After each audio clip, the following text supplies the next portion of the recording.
Celebrando com Gil Fuentes. Os cartões Sicredi são parceiros ideais para todos os momentos. Uma viagem incrível. Realizar um sonho. Um desejo do dia a dia. Cartões Sicredi, com você em todos os momentos. Abra sua conta e peça já o seu. Sicredi é ter com quem contar. Sicredi é ter com quem contar. Dia 5 de março, a Sicredi Progresso promove na cidade de Suzano, mais especificamente no Suzano Futebol Clube, Suzaninho, a sua assembleia em comemoração aos 45 anos da Sicredi Progresso. Acabou de ter um evento grandioso lá em Toledo, Paraná, e a assembleia do dia 5, você também é meu convidado para estar lá conosco. Hoje eu recebo um jornalista da era dinossáurica do jornalismo. Ele tem MBA em Comunicação e Marketing e é o atual secretário de Comunicação da Prefeitura de Arujá. Comigo aqui o Juscelio Salvador. Seja bem-vindo. Gil, obrigado pelo convite, obrigado realmente por estar aqui. Quer dizer um olá também para todos que nos assistem. É um prazer estar aqui com você, Gil. É da era dinossáurica porque você tem de formado quanto tempo? Olha, eu já estou na área há 26 anos. É dinossauro, né? Daquela prateleira de Edgar Leite, Cristina Gomes, Miguel Leite, Gil Fuentes, aquela geração. Eu estou atuando, sempre falo aqui, vou me tornar repetitivo, como colunista social há 35 anos. Então e a gente vem de um jornalismo onde era máquina de escrever, era lauda, linotipo. Linotipo. Jornal você atua? Atuei em jornais também.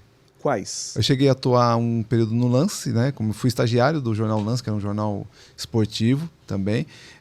Também atuei em jornal em Ferraz de Vasconcelos, que era um antigo Quatro Cidades. Né? Cheguei a atuar um período lá Quatro também. Cidades eu me lembro. Também fiz rádio, atuei em rádio também, na rádio local lá em Ferraz de Vasconcelos também atuei lá. Foi um período bem legal, né? Eu gosto de rádio. Rádio também eu gostei bastante, foi uma experiência bem bacana. Mas aí depois eu me embrenhei pela assessoria política e não tem mais volta. Então, essa era uma pergunta. Você tinha já alguma vontade? Eu quero ser um jornalista esportivo, porque eu acho que todo mundo tem um sonho, né? Eu quero ser um jornalista que fale de política, eu quero ser um jornalista que... Enfim, você tinha? Meu sonho era ser jornalista esportivo. Esportivo. Meu pai, eu lembro, contando rapidamente, meu pai um dia perguntou para mim assim, o que você quer ser da vida? Eu falei, não sei. Ele falou, você gosta de ler o quê? Eu falei, não gosto de ler nada. Aí ele falou, não, alguma coisa você gosta de ler. Eu falei, eu gosto de ler sobre esporte, futebol, gosto de ler isso. E aí meu pai pegou e fez uma assinatura da revista Placar para mim. Olha! Que chegava toda segunda-feira e eu comia aquela revista, né? Você tinha quantos anos? Tinha por volta de uns 14, 15 adolescente. anos. Adolescente. Acho que 13 para 14 anos, adolescente. E eu lia aquela revista toda segunda-feira, tudo. E aquilo foi despertando curiosidade. Falei, poxa, eu queria trabalhar nisso, estar nesse meio. E aí eu falei, poxa, eu vou fazer jornalismo. E daí foi onde começou tudo, foi graças ao meu pai, que me incentivou, principalmente incentivou a leitura, né? E depois da leitura do esporte, você vai vendo, faz lá uma leitura, o jogador se machucou. Aí você vai para a parte da medicina, você vai querer ler o que é aquela condição que o jogador teve. Aí você quer ver, o jogador teve uma parte jurídica, aí você vai para a parte jurídica. Aí você acaba aglutinando um monte de informação que você acaba lendo e foi aí que não teve mais volta. Naquele momento, adolescente, você era esportista? Eu jogava bola por esporte, jogava futebol, vôlei, disputava campeonato pela escola. Era bom em algum deles? Cara, eu sempre fui razoável no futebol, né? Sempre fui razoável. Tenho algumas medalhas de futebol e de vôlei também, acho que eu ganhei uma vez, mas mais futebol mesmo. Ainda joga? Não dá mais, não dá mais porque por conta da idade, também sofri um acidente de moto, então eu falei, As desculpas. Eu, como nunca fui esportista, eu não preciso dar desculpa pra ninguém. E eu cheguei a pesar, chegou uma época que eu cheguei a pesar 150 quilos, Gil. Então, que isso? Então aí eu falei, não dá nem pra... Só se eu fosse a bola, né? Ali naquele momento. E perdeu quando? Eu fiz cirurgia bariátrica. Você fez? Fiz uma cirurgia bariátrica. Quantos anos? Faz uns 9 anos que eu fiz. Você fez lá no início. Faz há 9 anos. E eu fiz porque a minha pressão era 28/16. Nossa, saúde, né? Hoje minha pressão é 11/7. Se eu tomar cuidado, a pressão cai mais e eu preciso colocar um sal embaixo da língua. Mas por conta da saúde mesmo, eu tive que fazer. Sim. E assim, as pessoas me perguntam, você recomenda? Eu recomendo. Hoje eu tenho uma vida totalmente sadia, vamos dizer assim. Você perdeu o quê? Uns 70 quilos? 60 quilos. 60 quilos? Perdi 60 quilos. E hoje você come de tudo? De tudo. Mas assim, em Mas quantidades de tudo ainda... um pouquinho. Hoje, por exemplo, o meu estômago hoje, quando eu operei, ele tinha 1,5 litro. Hoje meu estômago tem 300 ml. Ô, louco, diminuiu. Cortou ele para 1/5 do que ele Bom, tinha 1,5 litro antes da cirurgia. Antes da cirurgia. Tá. Cortou para 1/5 do que ele era. Então hoje tem 300 ml, mas eu como de tudo. Mas tipo assim, quando enche, se eu esperar uns 15 minutinhos, 20, aí eu consigo comer de novo. Mas, para mim, pela saúde, pela pressão... Tranquilo. Que bom. É bom quando a gente tem esses depoimentos positivos, porque muitas pessoas têm medo de enfrentar uma cirurgia bariátrica por conta de, porventura, ter algum problema ainda maior. A cirurgia bariátrica em si, a cirurgia em si é tranquila. Eu acho que o problema maior é a cabeça. A parte mental. Né, de ter a cabeça de falar, poxa, não vou mais conseguir comer isso, não vou mais conseguir me alimentar como eu me alimentava antes. Então a parte de cabeça psicológica, a pessoa tem que estar bem preparada. Mas você foi amparado psicologicamente? Fui, fiz todos os exames, passei por foi um mês fazendo consulta com um psicólogo para ver se era realmente aquilo que eu queria, e o psicólogo orientando, então foi bem tranquilo. Paralelamente, você gostava também de atuar em assessoria de imprensa? Foi algo que surgiu para mim. No decorrer? Surgiu uma empresa de ônibus na época, me perguntou se eu faria um material para eles de divulgação da empresa, de prestação de contas. E eu montei um material, eles gostaram. E eu nem sabia que aquilo era assessoria de imprensa, Gil. Na verdade, você já tinha formação? Já tinha formação, mas nem sabia que era daquele jeito. E aí fui ficando, a empresa falou... A empresa falou assim, não gostamos de você e tal, você quer ficar com a gente direto aqui fazendo... Eu falei, opa! Uau.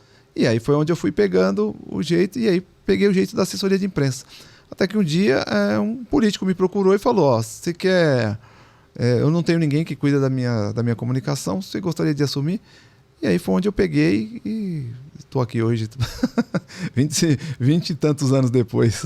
Hoje você está como secretário de comunicação na cidade de Arujá, juntamente com o prefeito, Dr. Luiz Camargo. Anteriormente você estava em Ferraz de Vasconcelos. Minha primeira secretária, eu assumi como secretário a primeira vez em Ferraz de Vasconcelos lá em 2005. Quem era o prefeito? Era o Jorge Absan. Então fui secretário lá durante acho que 6, 7 anos. Depois fui secretário de comunicação em Santa Isabel. Aí fui assessor de imprensa na Câmara de Poá também. Depois fui secretário de comunicação em Itaquá. E aí Itaquá chegou um período que eu tive que acumular entre secretário de comunicação e secretaria de governo, na época do Mamoro. Então eu acabei acumulando as 2 secretarias lá. E aí voltei para Ferraz para ser coordenador de comunicação lá, a convite do deputado Rodrigo Gambale, e fiquei durante 6 anos, e aí recebi esse convite para assumir a Secretaria de Comunicação lá em Arujá.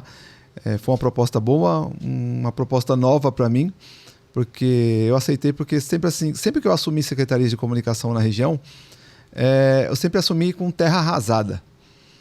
Sabe? Então assim, era algo que não tinha nada, eram cidades que era uma insignificância informativa terrível. Então eu ia lá, montava todo o trabalho, deixava tudo pronto, aí tinha acabado o mandato, eu saía, ia cuidar da minha vida, ia para outro lugar, mas pelo menos eu deixava ajeitado. Então eu posso dizer que hoje eu contribuí, por exemplo, para o que tem em Itaquá hoje, eu contribuí, deixei a minha contribuição lá, o que tem em Ferraz hoje eu também contribuí. Bastante, que tem lá em Santa Isabel também contribuí. Deixei a minha contribuição por onde eu passei, além de ajudar o pessoal mais jovem de comunicação, porque é bem difícil ter alguém, essa juventude mais que está fazendo comunicação hoje, é bem difícil a gente ter bons profissionais na área institucional.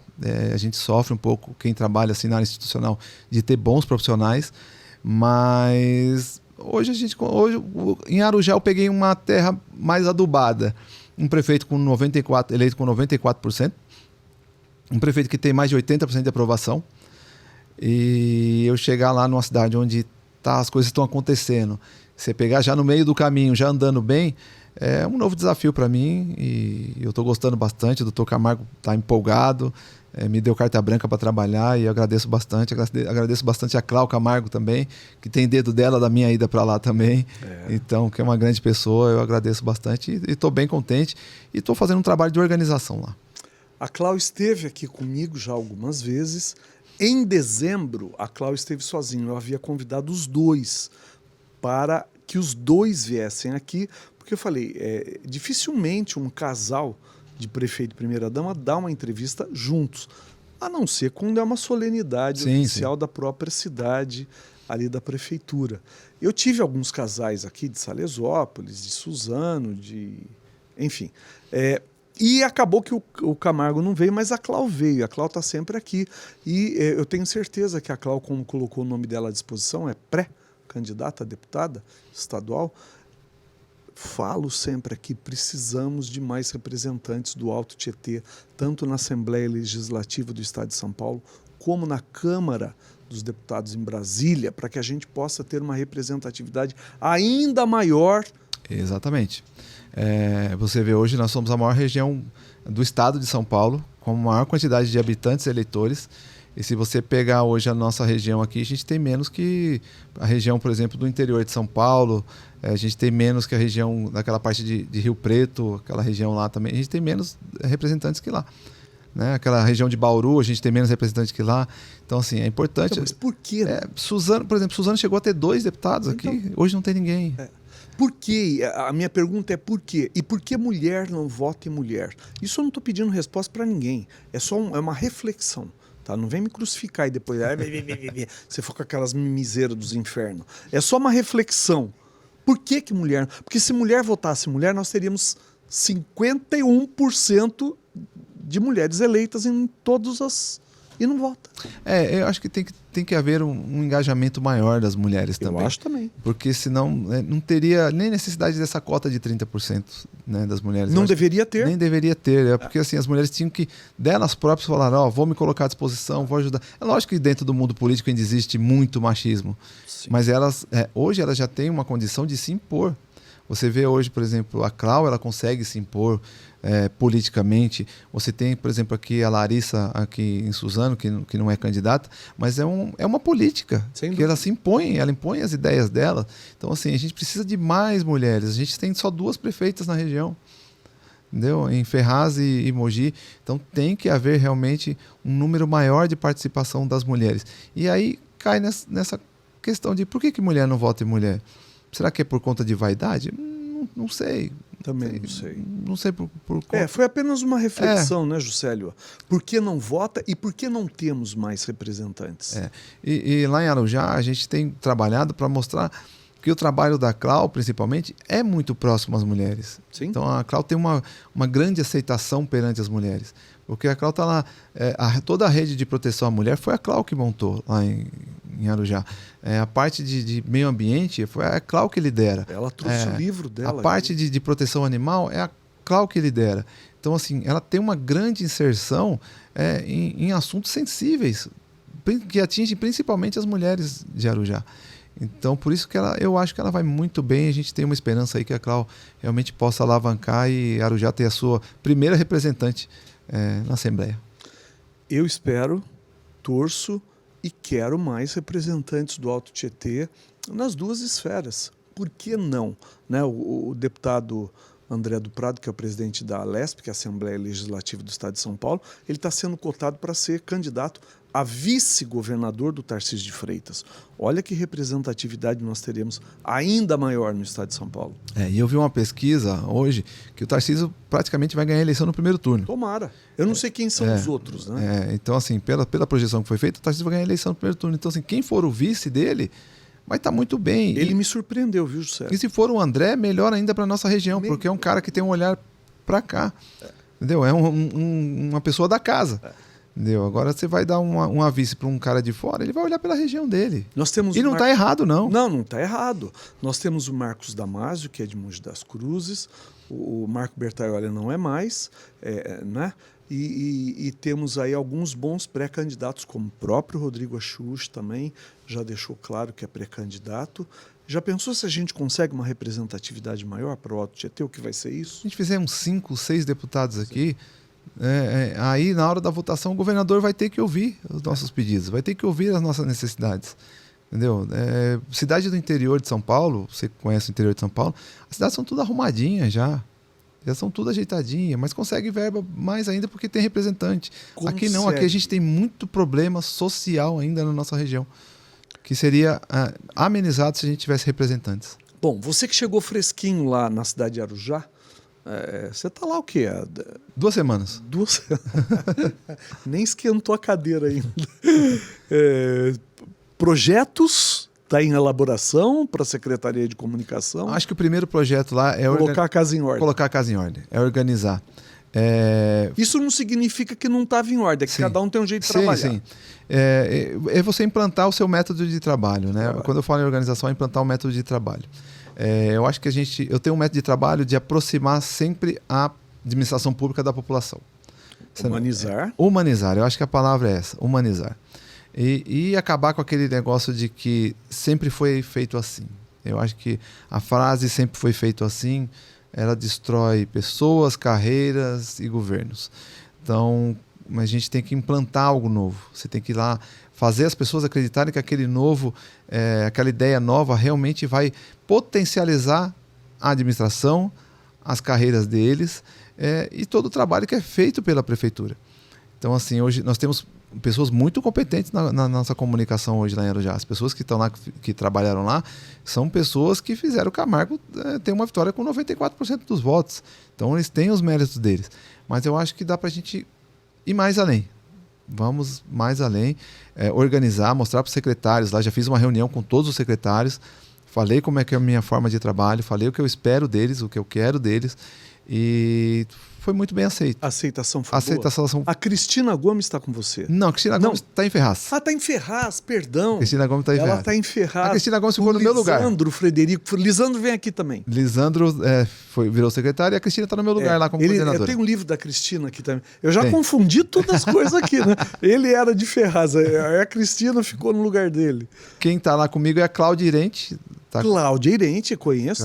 Cláudia Irente está lá comigo. Passou pelo Diário de Suzano? Passou pelo Diário de Suzano. Você passou pelo Diário de Suzano? Não passei pelo Diário de Suzano.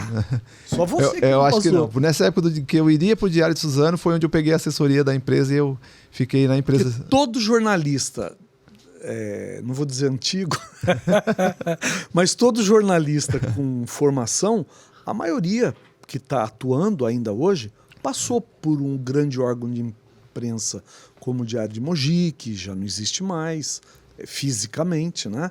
Mogi News, que nem sei se o Mogi News existe fisicamente ou não. Não, fisicamente não existe mais. Não existe. O único é o Diário de Suzano que existe, né? E semana passada eu estive fazendo uma visita para o Edgar. Eu vi, você foi inclusive, o Edgar te entrevistou. Isso, e assim, você vê aquela redação vazia, né? Triste. É triste, né? É triste. Eu vi em redação, né? Tava lá o Edgar, a jornalista lá, a Laura, o designer lá também. Só os três. Você olha assim e fala, poxa, o jornal tá lutando para sobreviver. Tem uma meninada no rotativo que aparece uma vez ou outra, mas assim, a gente vem de uma época onde a redação tinha, poxa vida, era cheia. Era a redação, a diagramação era, enfim, outros momentos, né? Não é saudosismo, a gente vem de uma época onde se trabalhava muito, onde não existiam redes sociais. Talvez não existia isso aqui, existia de outra maneira, televisão, rádio, e a gente vem de uma época onde tinha um comprometimento com a língua portuguesa, que hoje, inclusive, as pessoas muitos que se atrevem a enfrentar uma câmera ou com o celularzinho na cara, porque você acha muito bonito, muito gostoso, muito gostosa, às vezes não sabe falar a língua portuguesa. Exato. E o surgimento de um monte de páginas sem nenhum critério. Sem nenhum critério. Sem nenhum critério jornalístico. Mas isso vai mudar porque está surgindo lei. Então, tomara, porque assim... Vai mudar. O que a gente vê são páginas sendo criadas para só ficar dando porrada, não ouve as partes. Isso é outra bobagem. Então, assim, são... Outra bobagem. É algo Os fake news. Fake news. Você agora vai ser responsável por aquilo que você faz. Então, se você deu dica aí de saúde sem ter relacionamento e credenciamento para falar, você vai responder juridicamente. E tem que ser assim mesmo. Assim, não é? E o jornalista em si, os caras criam uma página, não ouve as partes. Simplesmente coloca lá a denúncia e não vai procurar a outra parte para saber o problema. E a partir do momento... E a população gosta, vamos dizer assim, gosta da carniça, vamos dizer assim, né? De ler esse tipo de coisa. Gosta. Porque... O bando de gente fofoqueira dos infernos. Que não vai se informar também. Então, assim, aquilo que a pessoa postou pode até ser mentira, mas a pessoa abraça como verdade. E é algo que eu tenho tido muito cuidado lá em Arujá, nos nossos materiais, de relação ao do que é ser publicado. Porque pode ser algo, de repente sai alguma coisa publicada errado, o prefeito toma um processo, ele pode ser... caçado. Ele pode ser caçado. Pode ser caçado. E tem o outro lado, de repente não dá em nada, o processo é extinto, mas ele já foi condenado. A população já condenou ele. Não, ele deve ter pago um juiz, deve ter pago alguém para acabar com o processo dele. Não, mas ele está errado, ele é condenado. Como se dizia antigamente, a rádio peão... E hoje ela está amplificada pelas redes sociais. Redes sociais. Hoje ela está amplificada. Juscelio vai levar aqui, hidrate suas ideias. Ele está começando a trilhar agora um novo caminho lá como secretário de comunicação da cidade de Arujá. Eu desejo muito sucesso para ele, para que ele hidrate as ideias dele com essa squeeze do Sicredi, que presenteia todo mundo que passa por aqui com esse carinho gostoso para você. Obrigado, Gil. Obrigado, Sicredi. Obrigado aqui. Vou hidratar mesmo. Estou precisando tomar 3 litros de água por dia. Obrigado mesmo. Isso ainda. Eu tenho que trabalhar no banheiro, não é? Se eu tomar 3 litros de água, eu tenho que fazer podcast do banheiro. Juscelio, muitíssimo obrigado. Eu que agradeço, Gil. Obrigado pela sua oportunidade. Imagina, é um prazer enorme. Principalmente quando a gente vê pessoas da nossa região sendo valorizadas, prosperando. Você já passou por tantas cidades daqui da região do Alto Tietê, a gente se fala pouco, porque cada um tem aí a sua trajetória, a sua vida, a sua loucura, o seu fardo para carregar. Mas te desejo sucesso. Obrigado. Arujá era uma cidade, era uma figurinha que eu não tinha no meu álbum ainda, né? Então, já está carimbado. Já está carimbado. Seu passaporte. Meu passaporte. Prefeito Luiz Camargo, estou te esperando aqui. Inclusive, trago um abraço do Dr. Luiz Camargo para você e ele disse que vai estar presente aqui. Quero ele aqui comigo, vou ficar muito feliz. Já cobrei ele um monte de vezes, já cobrei quando o Cláudio esteve aqui e vou ficar muito feliz. Sucesso para você. E sempre que tiver uma boa novidade, estamos aqui à disposição para falar, bater esse papo com você ou com quem quer que seja da cidade de Arujá. Com certeza, Gil. Muito obrigado. Obrigado a todos vocês que estão acompanhando essa entrevista. Um grande abraço. Valeu, Juscelio Salvador aqui comigo. Tchau, tchau. Obrigado.